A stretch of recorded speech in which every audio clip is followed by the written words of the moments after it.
ছেলেরা টিস্টুলারের ধারাবাহিকতা আজকে মনে হয় এটা সর্বশেষ হবে। আমি আবার রিক্যাপ করি, একটু ক্লাসটা ভালো করে শোনো। টিস্টুলারের তত্ত্বের মূল বিষয়টি ছিল টিস্টুলারের অবস্থান বা কেন্দ্রীয় অবস্থান নীতি, সেন্ট্রাল প্লেস থিওরি। সেই সেন্ট্রাল প্লেস থিওরির প্রথমে যেটি ছিল সেবা কেন্দ্র কি, একটি হ্যামলেট থেকে শুরু করে এসএমএস এর পর্যন্ত সমস্ত কিছুই যে সেবা কেন্দ্রগুলো রয়েছে, এসএমএস এর পর্যন্ত যে সেবা কেন্দ্রগুলো রয়েছে সেগুলো তার নিজস্ব এলাকা হোক বা তার পার্শ্ববর্তী এলাকা হোক, যে সেবা প্রদান করে থাকে সেটি হচ্ছে সেবা কেন্দ্র। তারপরে টিস্টুলারের মতে যে টিস্টুলারের এই সেবা কেন্দ্র কোথা থেকে আসলো, ইতিহাস জেনেছি। টিস্টুলার তার সেবা কেন্দ্রের এই পরিবহন নীতি বা সেবা কেন্দ্রে, টিস্টুলার ছিলেন একজন জার্মান অর্থনীতিবিদ। তিনি 1932 সালে আর্লেঞ্জেন ইউনিভার্সিটির দক্ষিণ জার্মানির বসতির উপর একটি গবেষণা প্রস্তাবনা করেন। তার এই গবেষণা প্রস্তাবটি 1933 সালে অবস্থান তত্ত্ব রূপে পরিগণিত হয়, যেটি বন্ধনের এবং ওয়েবারের তত্ত্বের মতো। তারও আগে বলা হয় তার এই তত্ত্বটি কেন আসে। তার এই তত্ত্বটি আসার কারণ ছিল ওয়েবারের তত্ত্বকে যখনই আরো বিশ্লেষণ করা হয় তখন দেখা যায় দ্বিতীয় পর্যায়ের অর্থনৈতিক কর্মকাণ্ডের যে তত্ত্ব সেটি তৃতীয় পর্যায়ে পরিগণিত হচ্ছে। তার মানে ব্যবসা বাণিজ্যের দিকে যাচ্ছে, সেবার দিকে যাচ্ছে। তার এই সেবার থেকে মূলত এই সেবা কেন্দ্রের তত্ত্বটি আসছে। এই পরিপ্রেক্ষিতে 1940 থেকে 1950 সালের মধ্যে তার এই তত্ত্বটি খুবই জনপ্রিয় লাভ করে এবং জনপ্রিয়তা অর্জন করে। তার তত্ত্বে সে 8টি পূর্ব শর্তের কথা বলেছিলেন।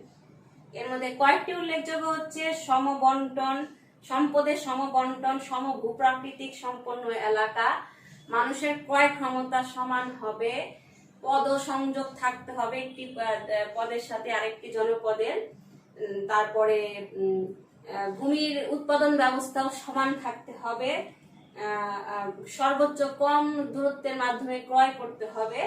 এরকম সবকিছুই, এরকম 8টা ছিল। সেই 8টা পূর্ব শর্তের উপর ভিত্তি করে সে তার তত্ত্বের মূল প্রতিপাদ্য বিষয় দিয়েছেন যে একটি সেবা কেন্দ্র তার থেকে আরেকটি সেবা কেন্দ্র পারস্পরিক দূরত্ব যতটুকু হোক না কেন বা কাছাকাছি অবস্থান করবে। অপেক্ষাকৃত বড় সেবা কেন্দ্রগুলো দূরে দূরে এবং অপেক্ষাকৃত ছোট সেবা কেন্দ্রগুলো কাছাকাছি অবস্থান করবে। তিনি এর উপর ভিত্তি করে এদের বৈশিষ্ট্য প্রদান করেন। 4টি বৈশিষ্ট্য সেখানে দেখা যায়। তুমি এর আগে আমি তোমাদের জানিয়েছি 4টা বৈশিষ্ট্য কি, এবং এর উপর ভিত্তি করে তিনি আবার সেবা কেন্দ্রের শ্রেণীবিন্যাসও করেছেন, হায়ারেসি করেছেন। তার হায়ারেসি অনুসারে সবচেয়ে যেটা ছোট সেটি হচ্ছে পাড়া বা হ্যামলেট, সেটি থাকবে সবার নিচে এবং ধীরে ধীরে সেটি এসএমএস এর পর্যন্ত যাবে। এবং এগুলো সে কয়েকটি সংজ্ঞাও আবার প্রদান করেছেন। ঠিক আছে, তার এই সংজ্ঞার পরিপ্রেক্ষিতে আবার তিনি যেটি সর্বশেষ সেটি ব্যাখ্যা প্রদান করেছেন, সেটি হচ্ছে তার সেবা কেন্দ্রের প্রভাব বলয় কে বিন্যাস। তারও আগে সে বর্ণনা করেছেন সেবা কেন্দ্রগুলো কি হবে। তিনি বলেছেন সেবা কেন্দ্রগুলো যদি গোলাকার হয় বা কোনো অঞ্চল যদি গোলাকার হয় তাহলে অবশ্যই সেটার মাঝে হয় ফাঁক থেকে যাবে বা শূন্যস্থান থেকে যাবে, অর্থাৎ অসেবিত এলাকা থেকে যাবে। আর যদি সেটা নয়তো সেটা যদি গোলাকার হয় একটার ভিতরে আরেকটা অতিক্রম করবে, যেটি বাস্তবে কোনোদিনই সম্ভবপর না। তাই তিনি তার সেবা কেন্দ্রের সবসময় সেটিকে ষড়ভুজাকৃতি বা জ্যামিতিক দৃষ্টিকোণ থেকে ব্যাখ্যা প্রদান করেছেন। তার এই ব্যাখ্যারই পরিপ্রেক্ষিতে তিনি সর্বশেষ যেটি চিহ্নিত করেছেন সেটি হচ্ছে তার কে বিন্যাস বর্ণনা অনুসারে তিনি বলেছেন এই যে সেবা কেন্দ্রের সংখ্যা কতটুকু হবে সেই সংখ্যা হিসাব করে তিনি 3টি কে বিন্যাসের কথা বলেছেন। সেটি হচ্ছে 1K3 বা বিপণন নীতি, K4 পরিবহন নীতি, K7 প্রশাসনিক নীতি। K3 বা পরিবহন নীতি, এই নীতির প্রধান আলোচ্য বিষয় হচ্ছে সর্বনিম্ন সেবা কেন্দ্রগুলো পরস্পর 7 কিলোমিটার দূরে অবস্থান করবে এবং সবচেয়ে ক্ষুদ্রতম মানে K3 যে ক্ষুদ্রতম সেবা কেন্দ্রটি সেটি তার নিজস্ব এলাকা ব্যতীত চারিপাশে 6টি হ্যামলেটকে বা মার্কেট টাউনকে সে সেবা প্রদান করবে। ঠিক আছে, থ্রিটা কিভাবে আসছে সেটা আমি তোমাদের দেখিয়েছি গত ক্লাসে। অর্থাৎ সে নিজস্ব এলাকা এবং চারপাশের 6টি এলাকার মধ্যে সে সেবা প্রদান করবে। এখন 6টি এলাকায় সে সমস্ত কিছু পারবে না, সে 1/3 যেহেতু সেবা প্রদান করবে, সেজন্য তার 6 × 3 2, তাহলে 1 + 2 = 3। এই হচ্ছে তার K3। ঠিক আছে, এরই পরিপ্রেক্ষিতে ধারাবাহিকতায় আজকে আমরা যেটা পড়ব সেটা হচ্ছে K4 বা পরিবহন নীতি।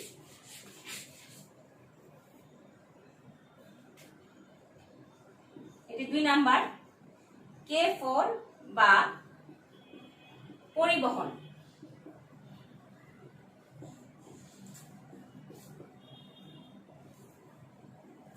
এর মূল কথা হচ্ছে কেন্দ্রগুলোর বিন্যাস গড়ে উঠবে ট্রাফিক নীতির উপর ভিত্তি করে। কেন্দ্রগুলোর বিন্যাস গড়ে উঠবে ট্রাফিক নীতির উপর ভিত্তি করে। এই নীতিতে সর্বনিম্ন সেবা কেন্দ্র নিজস্ব এলাকা ব্যতীত তার চারপাশের সেই 6টি এলাকার প্রত্যেকটির অর্ধেক অংশে সেবা প্রদান করবে। আগেরটি ছিল 1/3 অংশে, প্রত্যেকটি তার নিজস্ব। K3 ছিল তার নিজস্ব এলাকা ব্যতীত সে 1/3 অংশে সেবা প্রদান করবে। আর K4 হচ্ছে সে নিজস্ব এলাকা ব্যতীত তার অপর যে তার চারপাশে যে আরো 6টি সেবা কেন্দ্র রয়েছে সেটি সে অর্ধেক অংশে সেবা প্রদান করবে। অর্থাৎ নিজস্ব তার চারপাশে 6 এর অর্ধেক মানে কি হাফ, ভালো করে জানো। 3 1 + 3 এই হচ্ছে 4, K4 বিন্যাস। অর্ধেক অংশে সেবা প্রদান করবে। চিত্রটা কিরকম হতে পারে দেখো বাবা।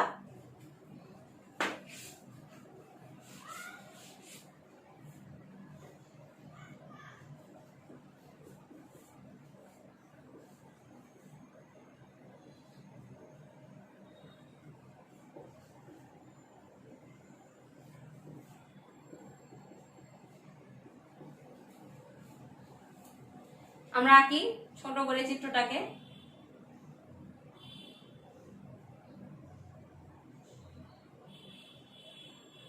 এই নিজস্ব সম্পূর্ণটা,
কতটুক ছিল? হাফ, তাই না বাবা? এই হচ্ছে হাফ, এই হচ্ছে হাফ, তারপরে হচ্ছে half half half half half, তাহলে হাফ।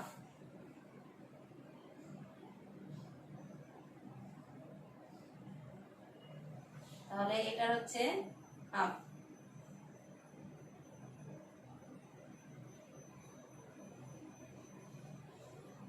এটার আবার হাফ।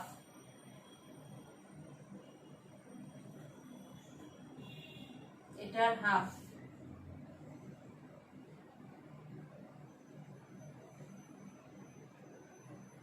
এটার হাফ আর এটার হাফ। ঠিক আছে, দেখো হাফ। 1 2 3 1 2 3 1 2 3 1 2 3 1 2 3 1 2 3 1 2 3। বুঝেছো? প্রত্যেকটি হাফ। এই হাফ অংশটাকে সেবা প্রদান সে করছে। এটি আমি অন্য কালি দিয়ে দেখাই, তাহলে ভালো বুঝবে তোমরা। বুঝেছি।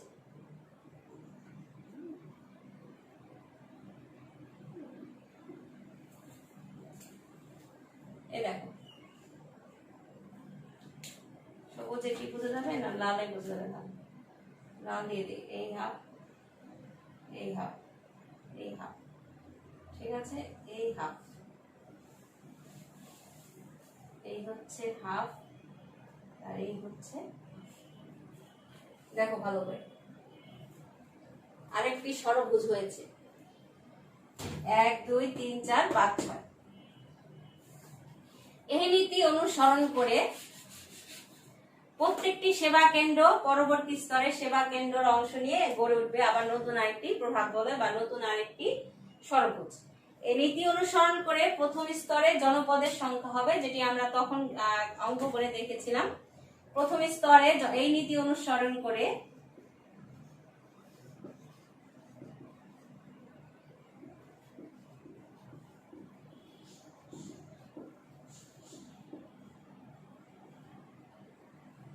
প্রথম স্তরে জনপদ হবে 4/1 = 4। দ্বিতীয় স্তরে জনপদ হবে 4 2 4 4 কত 16। আর তৃতীয় স্তরে জনপদ হবে 64। এভাবে পঞ্চম, ষষ্ঠ এবং সপ্তম পর্যন্ত আমরা দেখিয়ে যাব। ঠিক আছে বাবা। এরপর হচ্ছে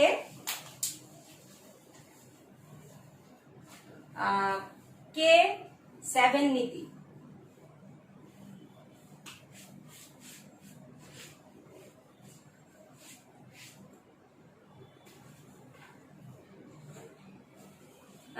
K7 নীতি বা প্রশাসনিক নীতি।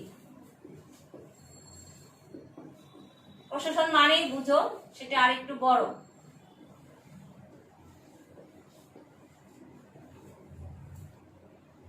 এখানে সর্বনিম্ন সেবা কেন্দ্র তার নিজস্ব এলাকা ব্যতীত তার চারপাশের আরো 6টি সেবা কেন্দ্রকে সম্পূর্ণরূপে সেবা প্রদান করে যাবে। যেহেতু সে প্রশাসন, কোন এলাকার প্রশাসনিক কেন্দ্রবিন্দু হচ্ছে প্রশাসন, সমস্ত এলাকাকে সে সেবা প্রদান করবে। এই ভিত্তিতে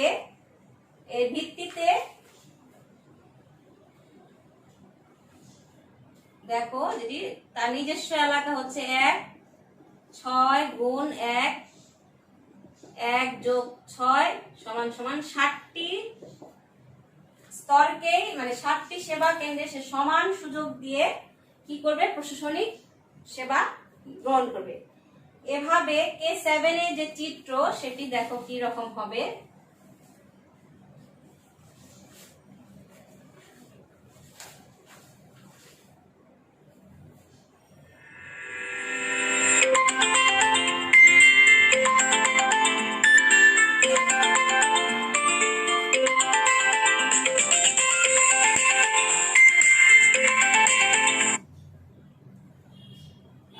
K7 এর যে চিত্র সেটি দেখো কেমন হবে।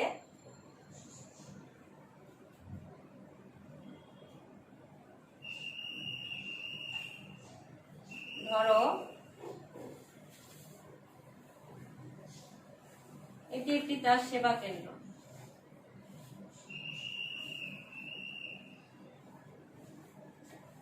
তাহলে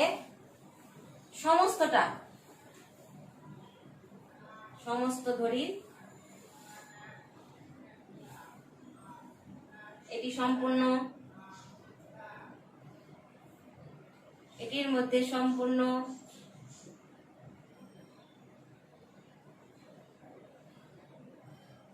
এটিকে সম্পূর্ণ,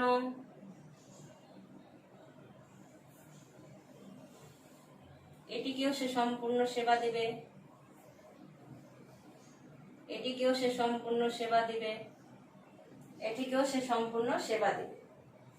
তার এক যে K7 বিন্যাস, সেটিকে সে আবার আরেকটি চিত্র দিয়ে দেখিয়েছেন, সেটি একটু দেখে দেখাই।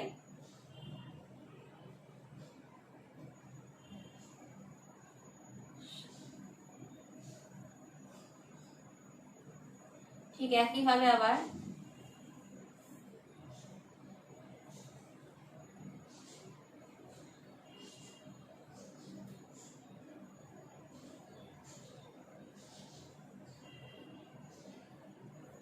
এরকম একটি পয়সার দ্বারাও সে চিহ্নিত করে এগিয়ে দেখিয়েছেন K7 নীতিটা। তার মানে সমস্ত এলাকাটাকে সে কি করেছে, চিহ্নিত করেছে। কিভাবে আবার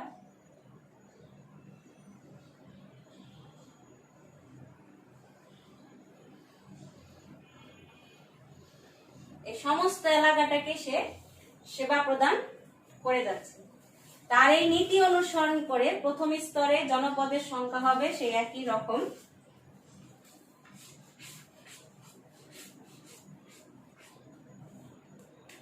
যেহেতু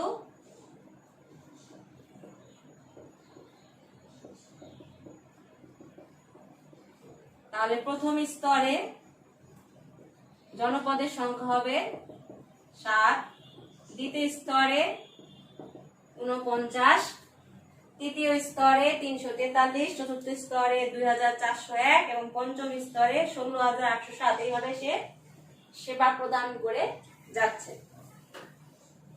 ক্রিস্টোলারির এই যে তত্ত্ব, সেই তত্ত্ব কিন্তু বহুল প্রচলিত এবং এখনো এই তত্ত্বকে কিন্তু গ্রহণ করা হয়েছে, যদিও এই তত্ত্বের কিছু কি রয়ে গেছে, সমালোচনা রয়ে গেছে। সমালোচনাগুলো কি কি আছে? তার যে তত্ত্বের পূর্ব শর্ত দেখো, সেই শর্তের মধ্যেই সমালোচনা রয়ে গেছে। তার এই যে অঙ্কন সেবা কেন্দ্রের, সেই সেবা কেন্দ্রের অঙ্কনের মধ্যে সেবা কি ইসে রয়ে গেছে। এই যে সেবা কেন্দ্র বা অবস্থান তত্ত্ব, তার এই অবস্থান তত্ত্ব বা কেন্দ্রীয় অবস্থান তত্ত্ব, কেন্দ্রীয় অবস্থান তত্ত্বের শর্তগুলো দেখলেই সেই সমালোচনা খুঁজে পাওয়া যায়। কারণ কোন তত্ত্বই সমালোচনার ঊর্ধ্বে নয়। কারণ সমালোচনার ঊর্ধ্বে যদি থাকতো তাহলে সেটি পুনরায় গবেষণা করা হতো না। যদিও সেটি বহুল প্রচলিত, ক্রিস্টোলারের তত্ত্ব এখনো বহুল প্রচলিত একটি তত্ত্ব। ক্রিস্টোলারের তত্ত্ব অনুসারে তার যে সমালোচনা, সেটি তার শর্ত এবং তার এই যে চিত্রগুলো দেখলেই বোঝায়। তিনি বলেছেন যে ষড়ভুজাকৃতি এলাকার মধ্যে সেবা প্রদান করবে। পৃথিবীর সব দেশে কিন্তু ষড়ভুজাকৃতির বসতি বা ষড়ভুজাকৃতি এলাকা খুঁজে পাওয়া যায় না। তারপরে তার বলছেন সমধর্মী এলাকা, সমধর্মী এলাকাও কিন্তু খুঁজে পাওয়া যাবে না। ভূপ্রাকৃতিক ভাবেও সমধর্মী এলাকা পৃথিবীতে নেই বললেই চলে। প্রত্যেকটি সমভূমি, তারপরে তিনি বলেছেন যে বন্টন সমান হতে হবে। বন্টন সমান হতে হলে অবশ্যই আমাদের প্রশাসনিক ব্যবস্থাও সঠিক হতে হবে। এই যে বিষয়গুলো, সেই বিষয়গুলো থেকে বোঝা যায় যে ক্রিস্টোলারের তত্ত্ব কিনা সমালোচনার ঊর্ধ্বে না। তারপরও বর্তমান যুগে যে আমাদের এই বাণিজ্যিক এলাকা সম্পর্কিত বা কেন্দ্রীয় অবস্থান সম্পর্কিত, সেবা কেন্দ্র সম্পর্কিত যে তত্ত্বগুলো রয়েছে, তার মধ্যে ক্রিস্টোলারের তত্ত্বটি বহুল প্রচলিত এবং একটি জনপ্রিয় তত্ত্ব বলেই পরিচালিত হচ্ছে। আচ্ছা, এই যে তত্ত্বগুলো কিন্তু ভালো করে একটু দেখতে হবে এবং পড়তে হবে, চিত্র সহকারে বর্ণনা করতে হবে। তাহলে বিশেষ করে যে কে বিন্যাসের, K3, K4 এবং কে বিন্যাসের। তাহলে আজকে এই পর্যন্তই থাকো। সবাই ভালো থেকো, সুস্থ থেকো।